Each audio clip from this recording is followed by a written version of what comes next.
Хөнгөн жингийн 54 кг-ыг өнгөлж байгаа тамирчдын тулаан инхүү хэллээ. За хоёр тамирчин бол одоо бага наснасаа л бэлтгэл сургуультаа хамт хийгээд явцсан. Одоо өөрсдийнхөө техник, за тэгээд тактик одоо бүхий л юмыг мэдж байгаа. Одоо тэгэхээр одоо маш ширүүн өрсдөн болох нь бол тодорхой. За тэгээд бүх арга техник, өшгөлтийн арга барилыг мэдж байгаа болохоор одоо төвчээр сайтай. За тэгээд тухайн өдрийн бас ад зоод нь гийсэн л хожих байх та. За одоо ингээд өөрсдийнхөө тоглолтын арга барилыг маш сайн мэдж байгаа тамирчдууд ингээд маш их анж тоглоно. Ханаад хөнгөн. За одоо энэ олон удаагийн татамжтай өшгөлтийг бол яадах юмгүй хаагаад байна.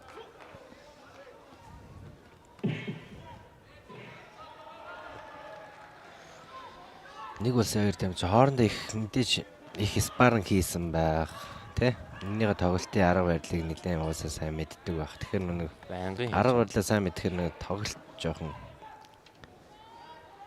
илүү хяналттай тий. Нэгт болоо тий. илүү үйлдэл гаргаж чадгаа байж байгаа тамирчид маань. Тэгээ өчтөрхөн л одоо бэлтгэл дээр хамт тулдаад байж гисэн хоёр. Одоо ингээд өнөөдөр бол тэмцээн дээр тулдаад байж байна.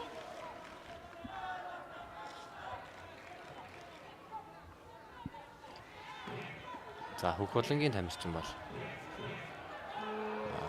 ялтыг одоогоор тэмцээнийг хошуулж байна. 2 тэг гэсэн харьцаатай байж байна. За уран юм шиг дээшээ явж ш тий. Ор дээр. Одоо энэ өшөлтүүд маань хэдийн ингээ харагдаж байгаа байдал ингээд гар дээр очоод оноо гарахгүй үйлдэл ингээд ингээ хөнгөн юм шиг харагдаж штэ зарим тий.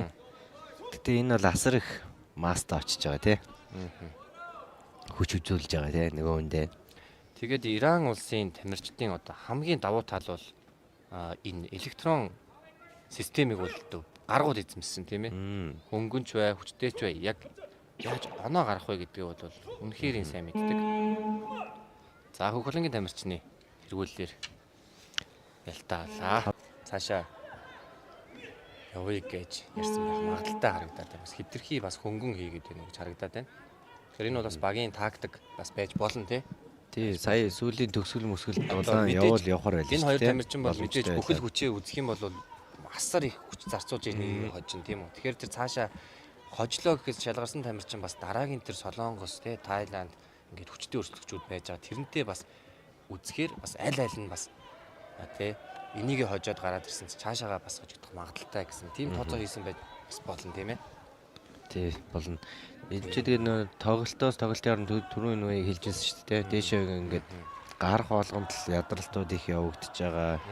Тамирчдын нөгөө хэр бэлтгэл хийж байгаа тий. Хэр амлалтаа зохицуулж чадж байгаа байдал жаа. Дээшээ финалийн тоглолт руу гарах болгонд л улам хүндэрнэ. Би мах байдын хувьд ч тий. Тэр тал дээр жоохон тактикийн юм хийж яж магадгүй юм байна тий. Баг тиймэрхүү бас магадлал бас байгаа харагдаад байна. Мэдээж энэ хоёр тамирчин бол хүчээ шахаад үзвэл ийм хөнгөн одоо тулааныг бол гаргахгүй. Үнэхээр ур чадвар бол хамгийн өндөр түвшний тамирчин байж байгаа. За тэгээд энэ бол одоо тухайн одоо спорт болгонд бол байж идэг багийн одоо тактик тийм ээ. Нөгөө хэдээр гарах вэ гэдэг шиг. Тэр тактик бас баримлж байгаа. Тэгээд бос тусууд маань бас хэрхэн яах вэ? Тэгээд энийг бол мэдээж тамирчин өөрөө шийдвэрлэхгүй.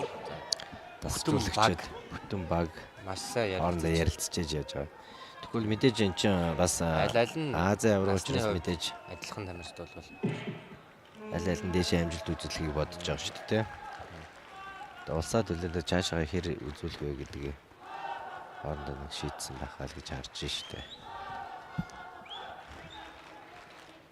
Тэгээ Ирансын тамирчид дээр шиг тамирчид гэдэг. За тэгээд энэ гэрээ бол одоо бас сар их эрсдлийг үүрч байна тийм ээ. Бас хэрвээ тактик буруу эргээд хэм болвол за